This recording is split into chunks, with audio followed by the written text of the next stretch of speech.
Үзэгчдээ бид эдийн засгийн тойм нэвтрүүлгийнхаа энэ удаагийн дугаарт инновац хэрхэн эдийн засаг жуулах вэ гэсэн сэдвийг хөндөж байгаа юм. Тэгэхээр би нэвтрүүлэгтээ хоёр хүндтэй эрхмийг өрсөн зочдтой танилцуулаад ярилцлага эхлэе.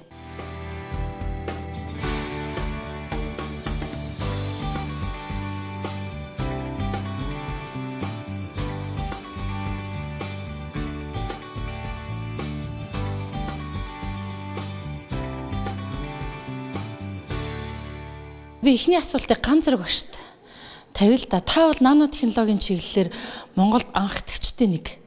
Тэгэхээр яг энэ салбарт бид нар таныг Японд сурч төгссөнөөс хойш юу хийж бүтээв?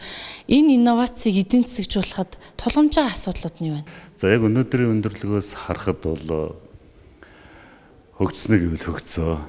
За засгийн газраас эрх зүйн таатай орчинг бол бүрдүүлэх талдаас анхаарсан. За хөрөнгө оруулалт бол мэдээж улсын эдийн засгаас шууд хамаардаг учраас зөх хэмжээний хөрөнгө оруулалтууд хууль эрх зүйн өрөөнд бол хийгдсэн. За ингээд одоо харж байхад бол өнөөдөр хэрэг бизнесийн боломж оролцоог нэлээ илүүтэй ихсгсэн тохиолдолд бол Монгол инновац өндөр технологийн хувьд хүнд аж үйлдвэрийн хувьд гэсэн уул уурхай хөдөө аж ахуй ангаагийн хувьд бол хөгжих бололцоо байна. Би Бацааг Японд ажиллаж сурсныхаа дараагаар ажлын гараагаа эхлэхдээ биотехнологийн салбарт өөрийнхөө стартап компаниг ч юм уу өөрийнхөө шин санааг инновацийн бүтээлийг шууд бизнес руу шилжүүлсэн туршлагатай хүн гэдгээр чинь ярилцлагад өрсөн байгаа. Ялангуяа цоошин залуу мөртлөө өөрөө маш гоё санаатай байжгаад бизнес руу хамтрагчаа болохоос ахуулаад ер нь толгомддог асуудал нь юу вэ? Би бол яг үндсэндээ бол судлаач хүн л дээ.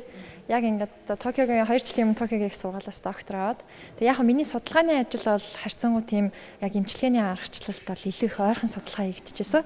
Англиар нөгөө tissue engineering, regenerative medicine гэж хэлээд байгаа юм л та шинэ салбар гарч ирсэн. Тэр нь болохоор юу юм бэ гэхээр хүний тулгуур үдэл хэсийг ашиглаад хүний яг бүх эрхтнийг шинээр лабораторид ургуулж гарч ирээ. Тэгээд ирэхлээр таны бөөр чинь өвдөх ч юм уу те ходоод чи өвдсөн тохиолдол зүгээр ходоодыг чинь таны эснээс ходоодыг чинь ургуулад тэгээд шилжүүлэн суулгах мэдсэл хийлгэж яа гэсэн тийм эмчилгээний арга байгаа юм. Би ч яг өөрөө ингээд бизнес болгоё гэсэн тийм санаа бол байгаагүй. Зүгээр ингээд тэрийгээ ингээд нэг конференц дээр ярьжсэн чинь Hitachi-гийн хүн хурж сонирхсан байхгүй юу. Яг тэгэхээр Hitachi гэдэг нь бол яг тийм бүтээгдэхүүн гаргамаар байсан. Гэхдээ яг ингээд технологи ингээд хайгаа явжсэн. Тэгээд миний тэр илтгэлийг сонсчоо дараа нь ингээд холбогдоо манай багштай холбогдоод тэгээд яг патентжуулаад тэгээ Hitachi худалдаж аваад тэгээ яг ингээд оншилдаг тийм микроскоп яг гаргаж авах гээд. Миний ойлгосноор бол яг энэ өөрөө чи оюутан байхад лекцэн дээрээс тэр дэлхийд нэртэй том компанийн урьсан байна. Тэгэхээр тухайлбал Монголд яг энэ чиглэлээр тухайлбал биотехнологи, химийн технологиор маш сайн оюутнууд сурж идэг. Тэд нар дэлхийн зах зээл дээр өөрсдөө юу хийж байгааг олон нийтэд мэдээлж чадвал ийм амжилт гарах боломж бий юу? Бид нар чинь нөгөө суурь судлаач хүмүүсд болохоор ингээд өөрөөсөө юмыг хийгээл яваад байдаг. Гэтэл яг ингээд тиймэрхүү хурал ч юм уу ивент дээр болохоор нөгөө яг бизнесийн хүмүүсд те яг ингээд бизнес судалгаа хоёрыг холбож идэг тийм хүмүүсд ингээд маш их хурж ирээд тий. Тэгээ тэр хүмүүсд ингээд хурж ирээл би миний хувьд бол яг тийм хүмүүстэй уулзаал яг санаа нь ихсэн байхгүй. Түүнээс биш би ийм технологитой байна. Яг ингээд компани байгуулъя гэж бол яг өөрөө бол эхлэегөө. За ганц зэрэг багшаас асууя. Та Монголын ирээдүйн ийм өндөр технологийн инженеруудыг бэлдэж байгаа хүн. Монголчууд хэрэг потенциалтай. Танд жишээлбэл за энийг гадны зах зээл дээр хүмүүс сонирхондоо гэсэн ийм шилдэг оюутнууд байна уу? Оюутнуудын санаа байна уу? Мэдлэг боловсрол мэрэгжил гурыг бол айгүй ялгаатай ойлгох хэрэгтэй. Тэгэхээр эхлээд хүүхэд оюутан залуучууд бол мэдлэг боловсрол авдаг. Ялангуяа Монгол залуучууд энд бол айгүй авьяаслаг онлын мэдлэг гэж ярьдаг. Математик, физик, хим, биологид бол айгүй сайн. Харин тэднийг цааш нь мэрэгшүүлэхэд энэ инновац, entrepreneurship биднэргээд 21-р зууны их сургуулиудын энэ мэдлэгийн эдийн засаг нийгмийн олон чадваруудыг суулгах шаардлагатай байгаа. Энэ дээр бол Монгол оюутнууд дутагдaltaй юу гэвэл дутагдaltaй. Тэгэхээр Монголын их сургуулиуд нэгдүгээрт өөрснөө шинжлэхдэх хэрэгтэй гэсэн би байр суурьтай. Тухайлбал бидний ярилцлагын сэдэв чи инновацийг хэрхэн эдийн засагжуулах вэ гэдэг байгаа тий. Яг энэ чадвар оюутнуудад дутагдж байна уу? За энэ дутагдж байгаа. Тэгэхээр би би нэг жишээг хэлье л да. Үзэгчд бас ойлгомжтой байх. За өнгөрсөн жил манай Шинэ Монгол технологийн дээд сургууль 80-аад оюутантай. Тэдгээрт одоо 1-р курсын оюутнуудад бол жишээ нь Монгол улсын их сургууль ч юм уу шинжлэх ухааны технологийн их сургууль бол тэр хичээлийг орохгүй. Тэгэхээр тэр бол ямар хичээл байсан гэхээр яг MIT-д үздэг. Одоо entrepreneurship 101, 102 гэсэн хичээлийг би өөрөө одоо бизнесийн зарим хэсгийг одоо хасаад ороход нэг удирдлагын дараа оюутнуудын яг энэ талын ойлголт чадвар бол айгүй өндөр агсан байсан. Яг тэгэхээр тэрийг бол би өөрөө бол хэлээгүй. Өөрөө бол мэдэхгүй яг шалгалтыг бол авсан. Гадны одоо жишээ нь стартап Монголигийн одоо хүүхдүүд бизнесмен хүмүүс уулзахад хүүхдүүдийн харц нүд одоо асууж байгаа асуулт эднэр бол ерөөсөө өөрчлөгдсөн байна гэдэг. Тэгэхээр энэ бол угаасаа монгол хүмүүст бол тэр байж байгаа одоо зүйл бол биш. Тэгэхээр энийг бол сургалтын хөтөлбөрөөр сургуулийн айл нэг шатны одоо боловсролын системээр тэр соёл мэдлэг боловсролыг бол хүүхдэд олгох ёстой. Тэгжээж одоо яг өөрийнхөө тэр хүүхэд сурсан суур мэдлэгийг одоо яг одоогийн ярьж байгаагаар инновацуулах болцоотой. Илүү тодорхой асуум, тодорхой хариулраа. Яа тэгэхээр бид нар нэвтрүүлгээр оюутнууд, энийг үзэж байгаа оюутнуудад ингүүл бизнес санаа чинь бизнес болох юм биш үү гэдэг хөшүүрэг болгож өгөх гэж байгаа. Тэгэхээр тухайлбал Hitachi компани гэсэн тийм үү? Чиний бизнест хөрөнгө оруулах санал тавилаа. Нууц биш бол хичнээн долларын хөрөнгө оруулалт хийсэн байж. Яг хичнээн долларын хөрөнгө оруулалт хийсэн гэдгийг бол яг хэлмээргүй юм л та. Гэхдээ одоохондоо бол яг тэр микроскоп бол яг одоо хийгдэж байгаа төвшөндөө явж байгаа. Өөрөөр хэлэх юм бол бид нар одоо яг микроскоп хийгээд тэрийг үнэлээд тий. Тэгээд амжилттай болсон тохиолдолд зөвхөн Hitachi зөвхөн ийм микроскоп хийж байгаа ш бас өөр компаниуд ч гэсэн өрсөлдөж байгаа шүү дээ. Тэр чинь том зах зээл юм чинь. Тэгээ амжилттай болсон тохиолдолд мэдээж бүх эмнэлгүүдэд тараагдсан тохиолдолд бол дахиад үед ашиг нь хэд гарах гэдэг нь л. За өөр болохоор яг одоо Харвардаар овгилж байгаа докторант байгаа. За тэгвэл Японы боловсролын систем, Харвард байгаа боловсролын тогтолцоог мэдж байгаа. Монголдо бас өөрөө профессор. Тэгэхээр энэ тогтолцоонуудыг хооронд нь задлаад анализ хийх үү. Түрүүн ганц зэрэг багш хэлсэн. Бид нар энийг оюутнууд заахгүй нь гэдсэн тий. Одоо та ямар одоо боловсролын шин арга барил Монгол руу импортлж оруулах гэж байна. Хувь хүнийхээ хувьд, судлаачийн хувьд. За би яг судалгаа хийдэг болохоор тэрнээрээ толгуурлж хэлье. Яг Токиогийн их сургууль одоо Японд байхад бол би одоо чинь Японд доктор авчид би бол зүгээр бодож байсан. Яг ингээд цэвэр Япончууд бол цэвэр яг судалгааг маш сайн хийдэг. Манай одоо миний тезисийг удирдсан багш ч гэсэн ер нь бол бизнес юмсуудад нэлээд дургу. Шинжлэх ухаан бол шинжлэх ухаан гэж ярих дуртай хүмүүс нь. Тэгээд би төгсөхдөө бол одоо жишээ нь за би одоо амьдралдаа тий nature гэдэг яг биотехнологийн одоо биологийн амар том хамгийн за impact factor өндөртэй журнал юм л та. Тэрэн дээр нэг хэвлэл одоо тий first өөрийнхөө одоо first author-оор гаргачих юм бол миний судлаач басны одоо баг үр дүн гарлаа гэж бодсон.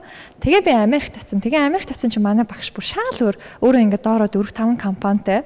Тэгээ манай багшийн яг том профессор дээр нь Bill Gates өөрөө хурж ирж тий би одоо ийм юм хийх санаа байна. Ямар нэгэн санаа байна уу гэж ингээд асуудаг. Тийм эсэн. Тэгээд ингээд эренгүүт чинь одоо яг ингэ бодож байгаа яг суул судалгаа хийнэ гэдэг бол мундаг. Гэхдээ тэр чинь яг ингээд эмчилгээнд хэрэглэгдэхгүй тий өвчтөн эмчлэхгүй.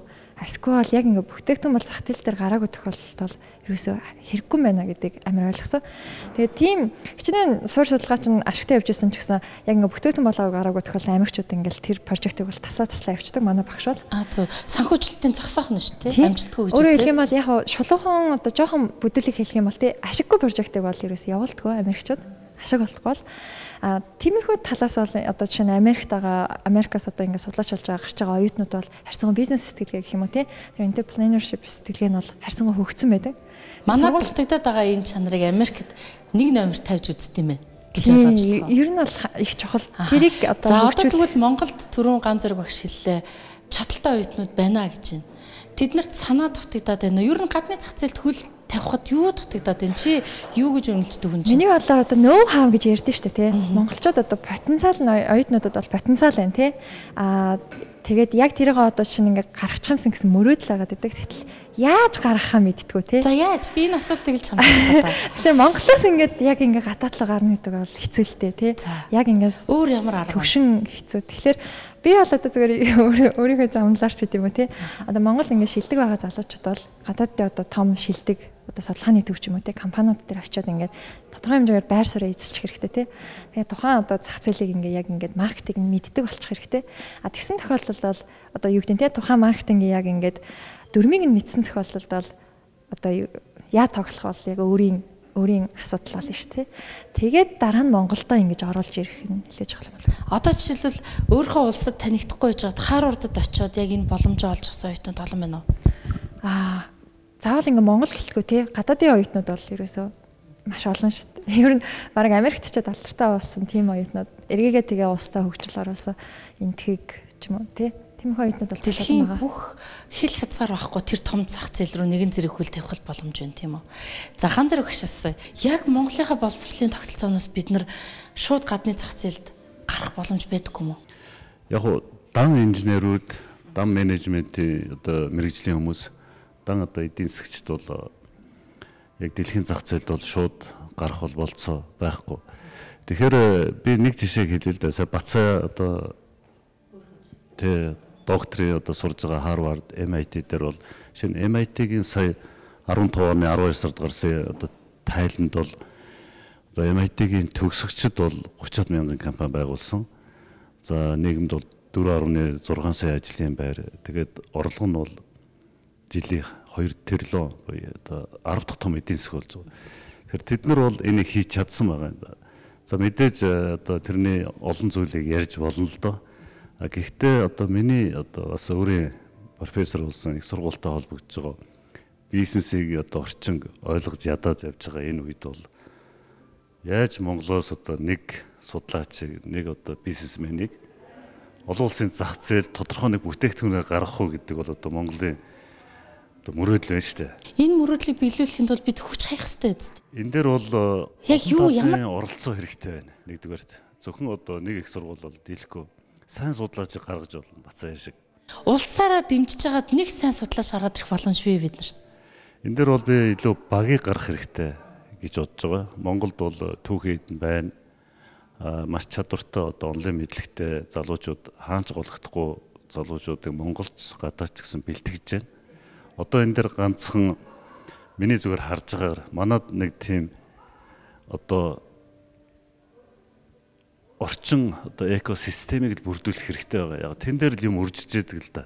Тэгэхгүй бол одоо ингээд нэг ирээвэр хураавар юм дээр те одоо тэр процесс бол явагддаг. Тэгэхээр их сургуулийн яг хүний тэр мэдлэгийн процесс бол маш нандин, маш эмзэг олон ишттайгаар бол явагдаж яадаг. Энэ дээр бол одоо яг тэр олон нухацыг гаргаж яадаг. Дэлхийн одоо тэргүүлэх их сургуулиуд байна. Тэрлөө бас манай оюутнууд төрөжөөсөө явж байна. За төсөөлж үзье. Төр засаг дэмжлээ. Бэлэн баг байна уу? Аль чиглэлд? За энийг бол зөвхөн Монголоос бол олох болцоо байхгүй. Энийг бол тэгэхээр нэгэнт одоо бол бизнес бол яг глобал болсон. Тийм учраас нэгдүгürt багийг яаж бүрдүүлэх вэ гэдэг дээр хамгийн их анхаарах хэрэгтэй. Яг хэн хийж чадах юм? Тэр хамгийн чухал. Баг дээр хүртэл менежмент хэрэгтэй байна тийм үү? Энэ бол багийг бол ер нь бүх одоо бизнесийн ялангуяа энэ мэдлэгийн инновацийн бизнесийн ажил бол баг бүрдэлтээс бол эхлэн. За одоо Монголын үндэсний олонний тэнцвэрээс болохоор дотроо мэдлэг инновац гэсэн бүр бие таас нэвтрүүлэх таахгүй. Маш олон цуврал дугаар ирсэн. Бид нар ингээд тэр эрдэмтдийн бүтээлүүдийг хараад ахаар зөвхөн гадны зах зээлч төдийгүй дотоодынхаа зах зээл төр ч гэсэн импортыг орлох маш гой санаанууд бүтээлүүд байгаад байна. Ядахна дотоодынхаа зах зээлд бид нар энийг импортыг орлох бүтээгдэхүүнээ бий болох замаар энийг дэмжих боломж байгаа. Тань жишээлбэл дотоодын зах зээл дээр гарах гэж байгаа бүтээгдэхүүн байгаа шүү. За энэ дээр би нэг жоох яриа. За би бас Японд докторонтой сураад дараа нь ажиллаж байхад нийт 5 патент хийсэн байдаг. Энэ бол Японы патент. Ер нь патент бол Японых, Америкийнх, Германых гэл байдаг л Европын холбооных. Тэгээд хийхэд бол Японд бол яг Бацаагийн хэлдгээр багш нар бол тоохгүй. Тэр бол нэг бүтээлд ороод байдаг. Тэгээд тийм байд юм байна даа л гэж өнгөрөө. Тэгээд Монголд ирээд бол би 2 патент одоо Монголын оюуны өмчийн газар өгсөн.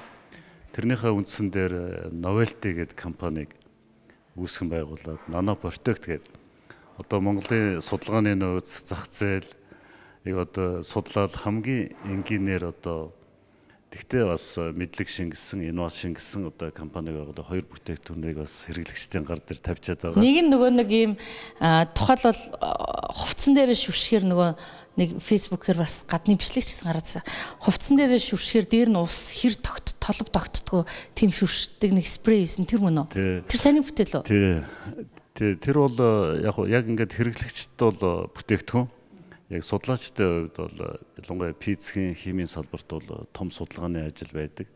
Тэгээ энэ дээр бол одоо би тэр компани менежментийг яаж хийсэн гэхээр яг их сургуулийн тэгээ өөрөө одоо бизнесийн одоо дүр тоглоод хийж байгаа юм л да. Тэгэхээр ажилчин буюу тэнд ажиллах хүүхдүүд бол Монголд бол зөндөө байгаа. Одоо үнэхээр сайн сурж байгаа, дунд зэргийн сурж байгаа зарим одоо мэдлэгийн зөрөөтэй хүүхдүүдийг ч гэсэн аваад ажиллуулахад бол айгүй чадвартай ажилдаг. Ганцхан тэнд л тэрийг зааж өгөх хэрэгтэй. Тэгээд одоо яг энэ компаниас одоо хоёр хүүхэд бас Японд сурж байгаа. Докторийн ажлыг хийж байгаа. Тэгээд үргэлж одоо холбоотой. Тэгэхээр энэ дээрээс юу гэж үзэх вэ гэхээр яг энэ чиглэлд ажиллаж байгаад явсан одоо гадаадад гараад сурж байгаа оюутнууд хэрвээ Монголд энийг заагаад өгчвөл очиод бол айгүй мэдрэмжтэй өөр мэрэгжлийн хүн байсан ч гэсэн менежментийг бол ойлгоод байдаг. Тэгэхээр сая энийг бол айгүй хоёргүй утгаар бацаа хэллээ. Япон Америк хоёрын ялгааг. Тэгэхээр манай Монгол бол хүн ам цөөтөө бас хязгаарлалт бол одоо эдийн засгийн потенциалтай улс учраас манайдод өндөр технологи ашигтай ажиллах энэ бизнес буюу гарааны бизнесийг л гаргаж ирэхэд их сургуулиуд үндсэн одоо зорилгоо чиглүүлэх хэрэгтэй.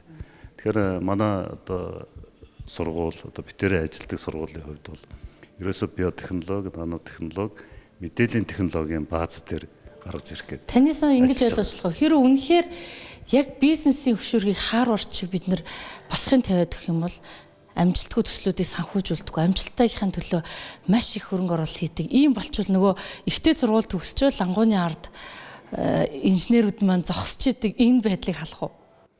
Тэгээ энэ бол одоо манай ихтэй сургуулиуд бол зогсоох хэрэгтэй. Яг тэгэхээр их сургуулиудын чиг үүрэг бол өөр болж байна. Тэнд сурж байгаа оюутныг ирээдүйн ажлын байртай болгох.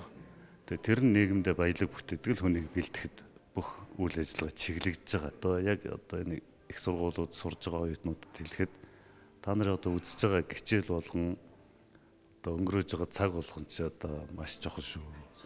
Тэрийг одоо хамгийн өргөшгтэйгээр ашиглахын тулд одоо ирээдүйд харагдах тэр зорилго одоо ажлын байраа ч юм уу хамгийн энгийнээр хэлэхэд маш тодорхой болох хэрэгтэй.